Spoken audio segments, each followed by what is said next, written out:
খাওয়া দাওয়া করে 3:45টার সময় এতক্ষণে বেরোলাম।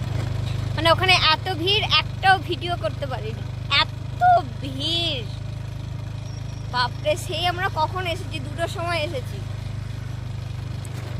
ভাবলাম যে বাড়ি থেকে তো বের হওয়া হয় না, তো এসেছি যখন এ পাশ থেকে কালীর বাড়ি কাছে, এই কালীর বাড়ি হয়ে তারপর বাড়ি যাব। কালীর বাড়ি চলে এসেছি।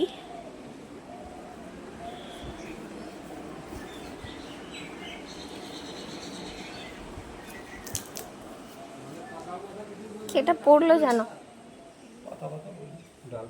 এটা নতুন করেছে না?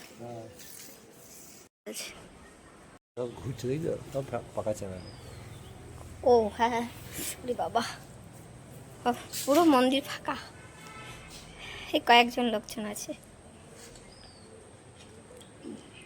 অন্যদিন কি সুন্দর পাঞ্জাবি পরে বেরোই, আজকে আমি এত সুন্দর সাজুগুজু করে বেরোয়েছি আর নোংরা হয়ে বেরোয়েছে। মানে অন্য মেয়েদের সঙ্গে হলে বেশি ভালো করে বেরোত। এদে এসেছি আর উঠতে ইচ্ছা করছে না, মনে হচ্ছে একটু বসেই থাকি। এটা বেশ ঠান্ডা, খুব যে গরম তাও না, বেশ ভালো লাগছে। মানে গাছপালা আছে তো এই জন্য আরও ঠান্ডা ঠান্ডা।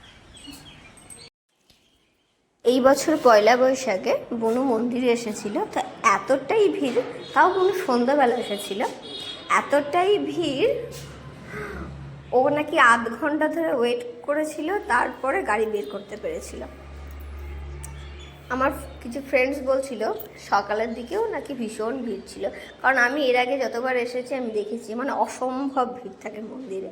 আর আজকে দেখো পুরো ফাঁকা, মানে কি ভালো লাগছে। পুজো পার্বণের দিন হলে মন্দিরে ভীষণ ভিড় থাকে। অনেকক্ষণ কালীর বাড়িতে বসে থাকলাম, ফটো তুললাম, ভিডিও বানালাম, এবার বাড়ি যাই। হাজব্যান্ড ভীষণ টায়ার্ড, ওই যে বলছে চলে এসো। ওখানে কত হনুমান দেখাই, দাঁড়া ওই দেখো।